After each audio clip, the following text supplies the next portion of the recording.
Merci de nous rejoindre pour le plateau, de m'inviter pour la deuxième année consécutive. La cellule d'appui à l'employabilité des jeunes au Togo, CAFEJ Togo, a tenu à récompenser les lauréates du prix RAFAB d'excellence féminine, une initiative portée par des Togolais de la diaspora vivant aux États-Unis et qui vise à promouvoir la culture de l'excellence chez la jeune fille élève de la préfecture de Loti. Quel bilan pour cette deuxième édition et quels sont les projets futurs? Pour en parler, je reçois Abdouraouf Nounou, entrepreneur et président de l'association CAFEJ. Bonjour et bienvenue. Bonjour. Vous êtes en compagnie de Ouabou Yakoubou, ingénieur agronome expert en développement et agroalimentaire. Avec vous, nous allons également parler d'un nouveau projet que porte désormais l'association. Merci de nous suivre sur Niveau d'Info. On va revenir sur cette deuxième édition du prix RAFAB organisé il y a quelques mois. Parlez-nous-en, davantage en quoi consiste ce projet. Merci beaucoup. Merci pour l'invitation. D'abord, le prix RAFAB de l'excellence féminine est une initiative organisée par l'association CAFEJ, qui veut dire la cellule d'appui à la formation et à l'employabilité jeune, dont je suis le président. Donc, c'est un projet qui consiste à primer les meilleures filles aux différents examens nationaux dans la préfecture de Loti. Mais au-delà du prix matériel que nous donnons, et justement, quels sont ces prix mis en jeu pour ces élèves? Déjà, il faut le rappeler que ce qui fait d'elles les meilleurs élèves, c'est que vous tenez compte de leur performance scolaire. Oui, les meilleurs élèves filles, précisément, parce que comme on le dit, l'excellence féminine, donc c'est les meilleures filles que nous primons aux différents examens. Ces prix sont essentiellement constitués des bourses d'études, et des kits scolaires, et des ordinateurs portatifs et des enveloppes. Mais il faut aussi le dire, c'est une initiative qui est entièrement soutenue par Abdoulaye Tanou et sa femme Média Afiatou, qui font partie de la diaspora togolaise vivant aux États-Unis. Mais quelle appréciation avez-vous? Comment s'est déroulée la deuxième édition? Et est-ce que les lauréates ou sinon les élèves de la préfecture de Loti sont en attente d'une nouvelle édition?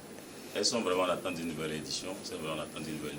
Parce que là, les résultats même de ces lauréates, d'abord, pour parler de ces lauréats, les résultats déjà au premier trimestre, déjà en 10 ans, ils ont gardé, si ce n'est pas, ils ont fait mieux, ils ont gardé vraiment les performances qu'on savait d'elles. Et l'engouement aussi que ça suscite, déjà nous le savons à travers les enseignants et les parents qui chaque fois nous relancent, c'est quand la troisième édition, parce que nos filles ne font que parler de ça à la maison. Et là, nous sommes convaincus que c'est une édition qui fait tache d'huile auprès de la gente féminine dans notre préfecture de Loti. Et je vais juste donner l'exemple du lycée de Mongo, où les trois premières filles en série scientifique sont toutes des filles. La première s'appelle Isifo Aïcha, qui a eu 17 de moyenne en première D, suivie de Moussa Aïcha, qui a eu 16, et une fille de... J'oublie un peu le nom, qui est aussi troisième. Donc, elles ont l'année dernière, elles étaient toutes là pour la deuxième édition. Et elles m'ont dit, elles étaient déjà en seconde, qu'elles seront sur le podium de la troisième année. Elles seront sur le podium de la troisième édition. Donc, déjà, elles sont en première cette année, en proba. Et déjà, les résultats déjà qu'elles ont au premier semestre, déjà, ça nous rassure qu'on est sur le bon chemin. Effectivement, le projet a d'impacter les jeunes filles, parce que là, ce n'était pas un projet comment on appelle ça, de victimiser la jeune fille, mais c'est un projet de booster la jeune fille pour qu'elle puisse prendre vraiment conscience de son potentiel, qu'elle puisse libérer le potentiel qu'elle tient, qu'elle refute surtout ses statuts de victime. Et je crois que le message est bien passé. On a déjà notre deuxième édition, mais le résultat que nous engagons déjà, ça nous pousse. Ça nous pousse vraiment à toujours poursuivre. Vous êtes tous, en tout cas, natifs du milieu. Monsieur Yakoubou, vous êtes agénieur agronome. Comment est-ce que vous évaluez la plus-value d'une telle initiative pour un milieu qui est la préfecture de Loti? Comment est-ce que ça change véritablement les vies des élèves, voire des parents dans le milieu? Merci beaucoup, madame. Et en fait, cette initiative, il faut reconnaître que ça s'inscrit dans la politique globale de promotion de l'éducation du gouvernement. Et donc, vous savez, c'est à travers déjà les impacts de la première édition qu'on peut déjà évaluer vraiment la valeur de cette initiative. Et cet impact aussi, ça se situe à plusieurs niveaux. Au niveau des parents, au niveau des enseignants et au niveau des élèves. Donc au niveau des enseignants déjà, nous avons constaté que les parents maintenant, ils encouragent sérieusement leurs enfants, notamment les filles, à s'engager. Les parents investissent. Il y a des parents que nous avons visités, avant ils ne prenaient pas des répétiteurs pour leurs enfants, et de nos jours, ces parents ont engagé sérieusement des répétiteurs pour suivre leurs enfants. Donc, et puis les parents nous font appel d'avoir vraiment un œil, pourquoi pas de parcourir les écoles, les différents établissements. Ouais, de toutes les communes de la zone. Voilà, pour encourager davantage encore la gente féminine à libérer leur potentiel, comme le collègue vient de le dire. Maintenant, au niveau des élèves elles-mêmes, voilà, les résultats des premiers trimestres, lorsque nous avons fait des tours, on voit maintenant que les filles sont vraiment en ballottage avec les garçons au niveau des meilleurs rangs. Donc voilà, et c'est le projet, l'initiative est encouragée, nous comptons la perpétuer sérieusement. Dans les milieux ruraux, généralement, les écoles sont confrontées à un défi majeur, l'abandon des classes par les filles. Et est-ce que dans la préfecture de Loti, ce sont des situations auxquelles vous avez également été confrontés, qui vous a encouragé à mettre sur pied cette initiative? Au niveau, par rapport à ce fléau, au niveau de l'association, nous on a essayé de poser le problème avec toutes les couches, y compris les élèves elles-mêmes, les élèves féminins, essayer de discuter avec elles sur vraiment ce fléau de grossesse en milieu scolaire et sur les dangers. Oui, c'est vrai que ça aussi c'est un autre problème, l'abandon des classes, aussi les grossesses en milieu scolaire, que pour le premier trimestre de cette année 2025, plus de 300 cas ont été dénombrés, c'est quand même préoccupant. Comment est-ce que vous abordez le sujet avec elles-mêmes, les jeunes filles? Comme je le disais tantôt, au niveau de l'association, on essaie elles-mêmes de poser le problème avec elles-mêmes, de leur donner la parole. Nous organisons ce que l'on appelle des carrefours d'actualité. Oui.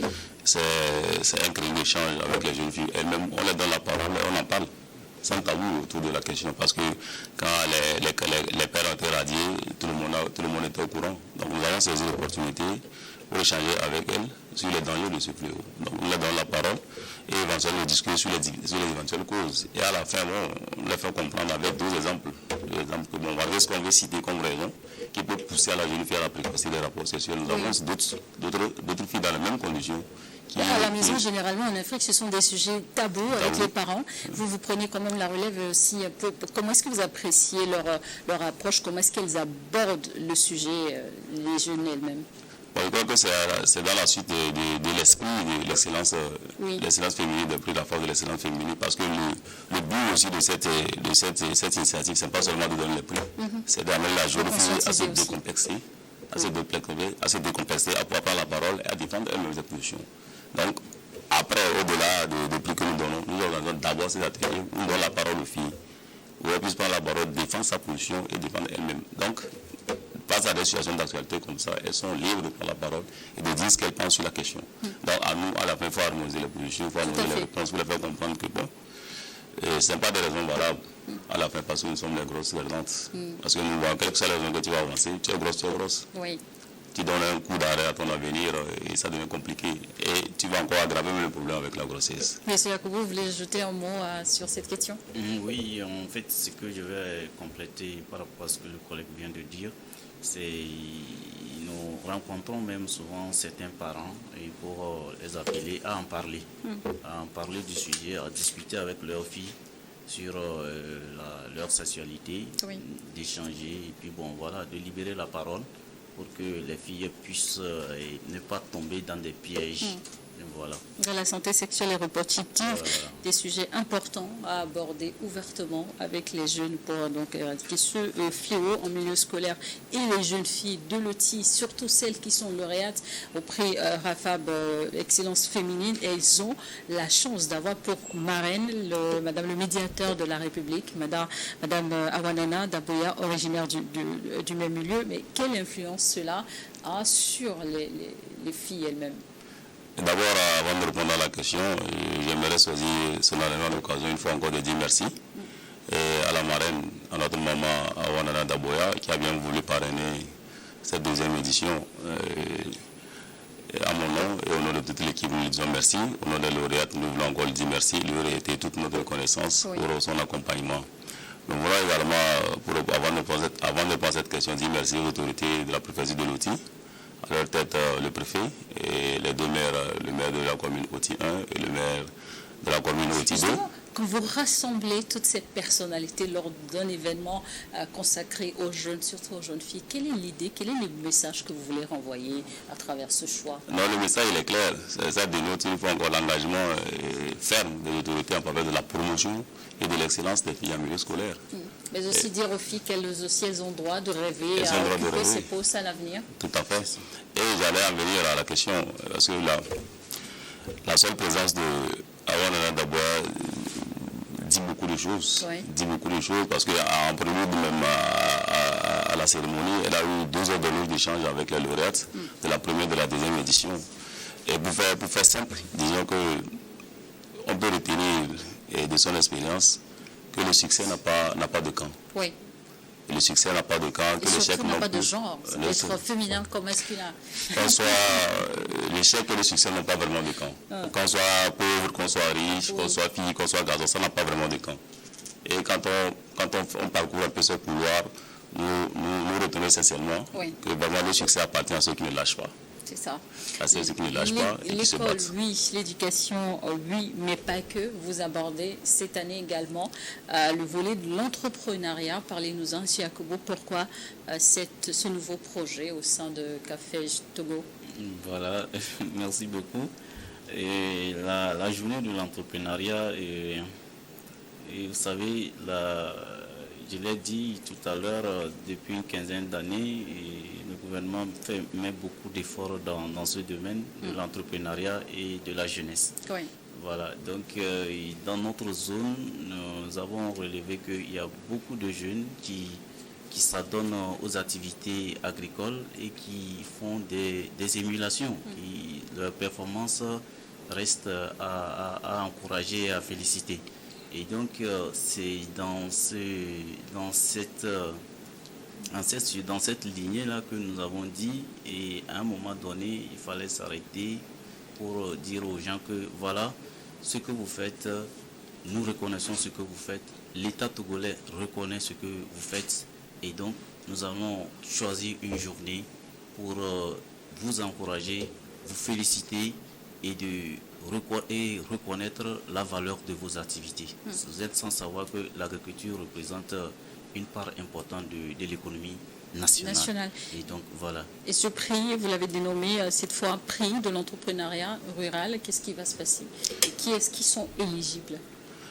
La journée de l'entrepreneuriat rural, comme vient de le dire mon frère Wahaou, l'idée vraiment maîtresse, c'est d'encourager les jeunes, et particulièrement les femmes qui s'adonnent à ce métier, mettre un coup de projecteur sur le travail qu'ils font, parce que c'est les gens qui bradent et le soleil, et la pluie et le vent, pour contribuer sérieusement à la sécurité alimentaire. Donc il fallait tout d'abord mettre en valeur ce travail qu'ils font, et qui quelque peu, ça se fait, mais il fallait vraiment appuyer aussi les actions du gouvernement dans ce sens, avec les populations à la base. Au-delà de cet hommage que nous voulons leur rendre, nous voulons aussi faire de la production agricole un levier de croissance et de création d'emplois dans notre commune. Nous voulons également, au-delà, avec ces objectifs aussi, amener les jeunes, les femmes à percevoir l'activité, l'agriculture comme une alternative sérieuse, comme un secteur porteur d'emploi, comme une alternative sérieuse au chômage. Donc il fallait cette journée, et toute cette journée, nous voulons jeter les bases d'une relation durable avec les coopératives. Donc qui peut contribuer, qui peut participer? Ce sont essentiellement des coopératives qui sont... Ce sont essentiellement les coopératives. Nous avons ciblé 3 secteurs, l'élevage, le maraîchage et la production agricole du riz et du soja.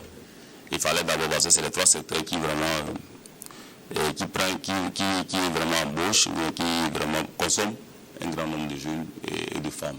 Donc on ne les a pas ciblés au hasard, mais l'idée aussi, c'est d'amener ce travail au niveau davantage son nom. Et quels sont vos partenaires sur ce projet? Sur ce partenaire, on n'a pas encore de partenaire, mais comme d'habitude, nous avons notre infatigable Abdoulaye Tanou, notre frère, qui est avec nous, avec sa femme qui sont avec nous, pour faire de cette journée une réalité. Comme je l'ai dit tantôt dans mon intervention, la première édition, c'est vraiment de jeter les bases, de jeter la graine, parce que nous sommes convaincus qu'il faut une synergie et qu'il est difficile à une seule personne d'avoir toutes les qualités. Donc il faut essayer une action. Merci. En tant qu'ingénieur agronome, dites-nous quels sont les atouts du secteur agricole dans la préfecture de Loti? Bon, les atouts du secteur agricole... Comment se porte le secteur dans le... Oui, les atouts, elles sont énormes, c'est de grands atouts, vous savez. Et comme il a dit, c'est une zone purement agricole. Et lorsque nous prenons par exemple l'élevage, il y a sur la chaîne de l'élevage, nous avons beaucoup de trucs à offrir au Togo. Et l'élevage des volailles, c'est un secteur très développé. L'élevage des bovins aussi, il y a toute la chaîne, il y a les bouchers, c'est un secteur qui embauche beaucoup.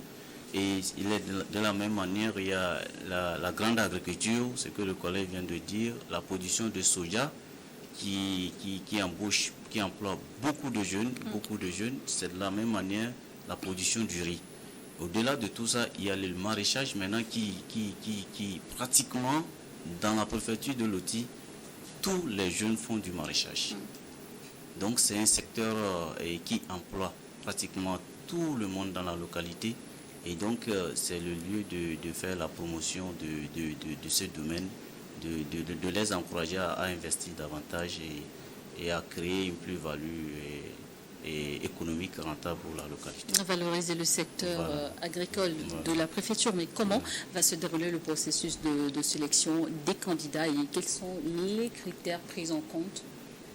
Bon, cette journée de l'entrepreneuriat rural, nous le développons de concert avec la direction préfectorale de l'agriculture.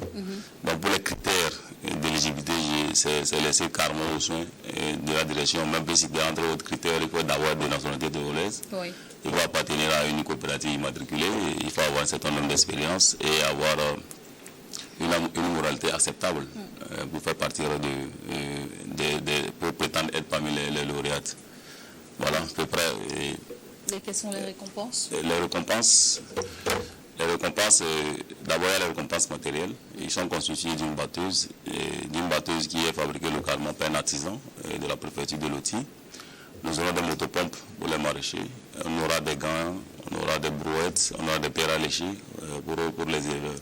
Mais au-delà des prix matériels, il y aura aussi des kits d'accompagnement qui seront assurés par les partenaires qui vont accepter d'accompagner les coopératives que nous allons choisir. Il va y avoir une période de 6 mois sur le renforcement des capacités sur la gestion des coopératives parce qu'il y a beaucoup de boulot à faire. Cela dit, il n'y aura pas que le prix de récompense, mais à long terme, il y a une vision de long terme. Il y a une vision de long terme. Comme il le dit, on ne va pas se contenter de le matériel, bien sûr, c'est pas. Oui. Alors, il y aura un kit d'accompagnement qui sera assuré par nos partenaires.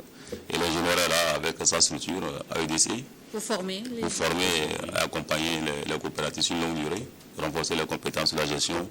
C'est pas sur la gestion efficace des coopératives. Voilà. Comment est-ce que vous voyez cela à long terme? Comment est-ce que ça va changer le méthode de travail même des agriculteurs? Voilà, et actuellement, nous allons partir d'un point A. Nous espérons retrouver nos producteurs à partir d'un point B. C'est-à-dire que quoi? Et lorsque le jour de la journée de l'entrepreneuriat, des récompenses qui seront données, il y aura des formations que nous allons organiser pour renforcer ces coopératives, la gestion de leurs coopératives, le renforcer techniquement aussi dans leurs activités agricoles, élevage et maraîchage. Et nous n'allons pas nous arrêter là. Nous allons les suivre. Nous allons suivre l'évolution de leur activité pour que nous puissions quitter le point A pour arriver au point B, voir un changement dans leur vie quotidienne, un changement économique dans leur vie quotidienne. Donc, ça ne serait pas une journée de l'entrepreneuriat, on ne va pas s'arrêter là, on va avancer avec eux jusqu'à la prochaine édition. Comment pensez-vous que ce genre d'initiative puisse contribuer au développement rural au Togo? Voilà, et avec cette initiative, lorsque nous prenons par exemple la distribution des semences, vous voyez, c'est des semences améliorées. Et les producteurs, lorsqu'ils ont les semences améliorées, ils produisent, avec tout l'accompagnement, tout le paquet technologique que nous allons les donner, ça va les amener à améliorer leur rendement. Donc, une fois qu'ils ont amélioré leur rendement, leur niveau de vie va changer, puisque actuellement, il ne s'agit pas de produire, ils produisent pour vendre. Oui. Donc, quand ils vont vendre, leur revenu va s'augmenter, leur niveau de vie va s'améliorer, et au-delà de tout, c'est la création de l'emploi. Et donc, la création de l'emploi, avec l'entrepreneuriat, de nos jours, les jeunes, quand ils sortent, il ne s'agit pas seulement d'attendre qu'on va être recruté au niveau de la fonction publique. Le gouvernement fait beaucoup déjà. Avec les différents projets que le gouvernement met en place, nous allons, avec ces jeunes-là, travailler sur l'ensemble de ces projets pour qu'ils puissent bénéficier de certains de ces projets et améliorer leur production. Et quand il y a de l'emploi qui est créé, c'est l'économie du pays qui marche. Voilà. Parmi les prix mis en jeu, vous avez parlé de batteuses entre autres, mais qui sont produits localement. Cela dit, en même temps, on fait de la promotion du consommé local. Oui, on fait la promotion du consommé local. C'est l'un des piliers aussi de cette journée de l'entrepreneur rural. Il s'agit aussi de faire la promotion du consommé local, amener les producteurs à consommer non seulement, comment on appelle ça, les produits, à consommer les produits, non seulement les produits dérivés de leur production, mais aussi à adopter les outils matériels fabriqués sur place. Parce qu'il y a les outils matériels qui sont fabriqués sur place, mais bon, la tendance n'est pas vraiment... Il y a plus d'avantages. Il y a plus d'avantages parce que la maintenance, elle est là. Le fabricant, il est sur place. Si vous avez des problèmes de maintenance, il est là pour suivre. Maintenant, quand la machine elle est importée, bon, s'il y a un petit souci, et voilà, la maintenance ne suit pas, et puis bon, on perd l'argent. Et c'est un investissement qui s'envole comme ça. Donc nous avons jugé, bon, rien n'est parfait, et bon, aucune œuvre n'est parfaite, mais peut-être en l'utilisant, ça permet aux fabricants d'innover, d'améliorer chaque jour, Nous qui l'utilisons, on peut faire vraiment des suggestions pour qu'ils puissent améliorer l'ouvrage au fil du temps. Donc cette journée également sera consacrée aussi autour de cette consommation du local. C'est très important pour nous parce qu'il va de l'intérêt de notre économie. Il va de base, si on ne consomme pas ce que nous produisons, je crois que l'économie va prendre un coup. Donc il va falloir mettre vraiment l'accent pour accompagner les efforts du gouvernement dans ce sens, parce que c'est un vocable qui est là, consommer local. Oui. Il va falloir qu'on s'approprie vraiment le thème et qu'on mène des initiatives dans ce sens, surtout à la base, pour que les efforts du gouvernement soient pas vains. Parce que là, si ce n'est pas relayé, bon, après tout, la province de l'outil n'est pas la seule partie du Togo. Le gouvernement déjà donne le ton. Oui. Donc à nous de nous approprier ce concept et de donner des initiatives, d'ici des trucs, des activités qui vont dans ce sens, qui vont permettre de faire le consommé local une réalité dans notre préfecture. Une chose est de reconnaître le travail des agriculteurs du milieu, de les équiper en matériel nécessaire et moderne. Mais une autre chose aussi est de rendre leur travail beaucoup plus facile en mettant aussi l'accent sur la main-d'œuvre. Justement, comment se porte la main-d'œuvre dans votre préfecture, dans le secteur? La main-d'œuvre actuellement, ça se fait très rare. Qu'est-ce qui explique cette situation, malgré les atouts Voilà, je pense que la situation, il y a quelques années, il y a toujours cette tendance des jeunes à migrer vers les grandes villes, comme Lomé. Et donc voilà, aujourd'hui nous essayons à travers ces initiatives-là de rendre l'agriculture attrayante. En fait, c'est ça au fait le truc, c'est de rendre l'agriculture attrayante pour qu'elle puisse d'abord attirer ces jeunes vers cette activité et les nourrir.